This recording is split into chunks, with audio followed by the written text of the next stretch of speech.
Hello. ఆ బావ సిబ్బా. ఎక్కడ ఉన్నావురా? రొయ్యల చెరువు కూడా కరెంట్ పోయిందంట. జనరేటర్ ఆన్ చేయాలరా, బండి ఎత్తురా త్వరగా. ఏం లేదు బావ, నిన్న సుజాత అంటే అలా ఆయన ఊరు వెళ్ళాడు కదా, సెకండ్ షో సినిమాకి వెళ్దాం అంటే తుప్పల్లో పప్పుసారని నీ బండి తీసుకొచ్చాను. పుప్పుల్లో పప్పు సార్, అసలు మీరేంటారు మొగుడు పిల్లల కంటే దారుణుకున్నారు? ఎంత దారుణ ప్రేమ జంటలాగా ఉన్నారంటారు మీరా? నా బండిని తీసుకెళ్ళి నువ్వు. తప్పు లేదు ప్రేమలో. ఒరేయ్, నాకు మెంటలు తెప్పి మాకు నువ్వు అర్జెంట్గా నా బండి వేసిరా అసలు.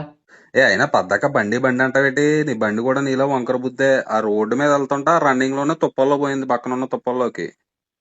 ఆహా, తుప్పల్లోకి వెళ్ళిపోయింది దానికదే. ఏం చేసుకున్నారు అక్కడ తుప్పల్లో మీరు?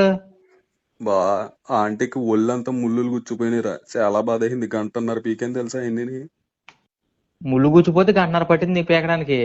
ఆ, ఆ, ఇంకేం జరగలేదా? ఎలా కనపడుతుంది నీ కంటికి నేనా? ఇదిగో చెప్పలేదంటావు, ఆంటీ అందే బాపరాజుని ఆయింట్మెంట్ కొనుక్కుని రమ్మని చెప్పమని. అయ్య బాబు, నన్ను తీసుకురమ్మందా? అంత అదైతే ఆంటీ ఇంకా నన్ను మర్చిపోలేదురా. వచ్చేతను అయితే లొకేషన్ పెట్టి త్వరగా. అంత ఆనందపడిపోక నాన్న. ఆంటీకి సమన్యాయం, నువ్వు ఆయింట్మెంట్ కొనుక్కుని వస్తే నాతో రాయించుకుంటదంట. నేను ఆయింట్మెంట్ తెస్తే నా డబ్బులతో మీ ఇద్దరు రాసుకుంటారా? నేను ఆ, మీడియాటర్ని మీ ఇద్దరుగా. అదే చేస్తే వచ్చేటప్పుడు బత్తాయికాయలు అట్టుకురా, ఆంటీకి బత్తాయికాయ రసం తీసిస్తాను.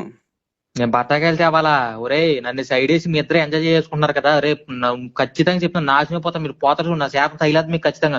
పెట్టనా పోనా?